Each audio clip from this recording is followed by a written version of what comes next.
जय श्री राम जय हनुमान शंकर मुझे जय श्री राम जय हनुमान शंकर मुझे एक वंदे दुसारदावला शुभ सुविधाया बिना वर्धनिग्रहाया श्वेत पद्मासना या ब्रह्मजु शंकरी श्यामांग पासु सरस्वती भगवती निशीतनम श्री परमात्मा।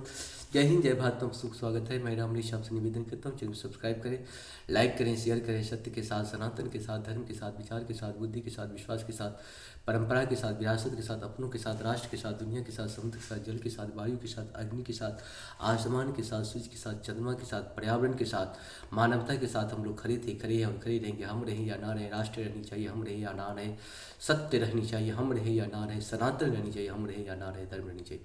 धर्म एक था, एक है और एक ही रहेगा। धर्म कभी दूसरा हो ही नहीं सकता है। शुरू करते हैं आज हम श्री रामचरितमानस के बालकांड के दोहा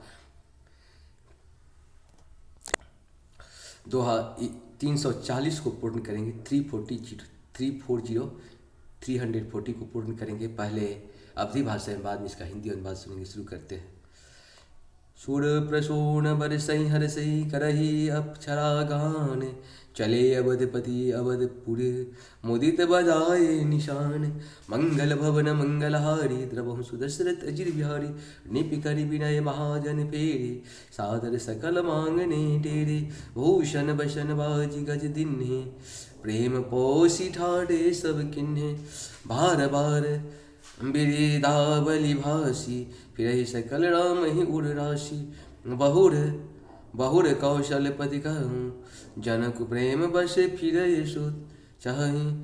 पुनि कह भूपति बचन सुहाए, फिरहि महिष दूर बरियाए। राव बहोरी उतरी भय ठाढ़े, प्रेम प्रवाह विलोचन बाढ़े। मंगल भवन मंगलहारी, द्रवहु सुदशरथ अजिर बिहारी। तब विदेह बोले कर जोड़ी, बचन शनेह सुधा जनु बोरी। करहु कवन विधि विनय बनाई, महाराज मुहि दिन बराई। मंगल भवन मंगलहारी, द्रवहु सुदशरथ अजिर बिहारी। कौशलपति समधि सजना, शरमाने सब भांति। मिलनि परस्पर विनयति, प्रीत न हृदय समाति।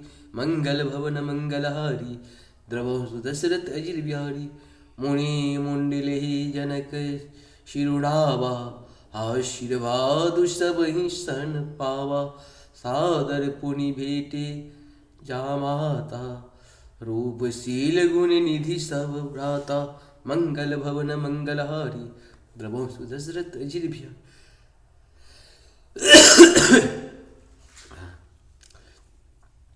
मंगल भवन मंगलहारी, द्रवहु सुदशरथ अजिर बिहारी। देवता हर्षित होकर फूल बरसा रहे हैं और अप्सराएं गान कर रही है। पति दशरथ जी के नगारे बजकर आनंद पूर्वक अयोध्यापुरी को चले। राजा दशरथ जी ने विनती करके प्रतिष्ठित जनों को लौटाया और आदर के साथ सब मंगनों को बुलवाया। उनको गहने कपड़े घोड़े हाथी दिए और प्रेम से पुष्ट करके सबको संपन्न अर्थात बल युक्त कर दिया। वे सब बारंबार बिरदावली कुल कीर्ति बखान कर और श्री रामचंद्र जी को हृदय में रखकर लौटे। कौशलाधीश दशरथ जी बार बार लौटने को कहते हैं, परंतु जनक जी प्रेम बस लौटना नहीं चाहते। दशरथ जी ने फिर सुहावने वचन कहे, हे राजन, बहुत दूर आ गए, अब लौटिए। फिर राजा दशरथ जी रथ से उतरकर खड़े हो गए। उनके नेत्रों में प्रेम का प्रवाह बढ़ गया, प्रेमाश्रुओं का धारा बह चली। तब जनक जी हाथ जोड़कर मानो शनेह रूपी अमृत में डुबोकर वचन बोले, मैं किस तरह बनाकर किन शब्दों में विनती करूं। हे महाराज, आपने मुझे बड़ी बड़ाई दी है। अयोध्यानाथ दशरथ जी ने अपनी स्वजन समधि का सब प्रकार से सम्मान किया। उनके आपस के मिलने में अत्यंत विनय थी और इतनी प्रीति थी जो हृदय में समाती न थी। जनक जी ने मुनि मंडली को सिर नवाया और सभी से आशीर्वाद पाया। फिर आदर के साथ वे रूप, शील और गुणों के निधान सब भाइयों से अपने दामादों से मिले। इस प्रकार से पूर्ण हुआ। जय श्री हरि, जय श्री हरि।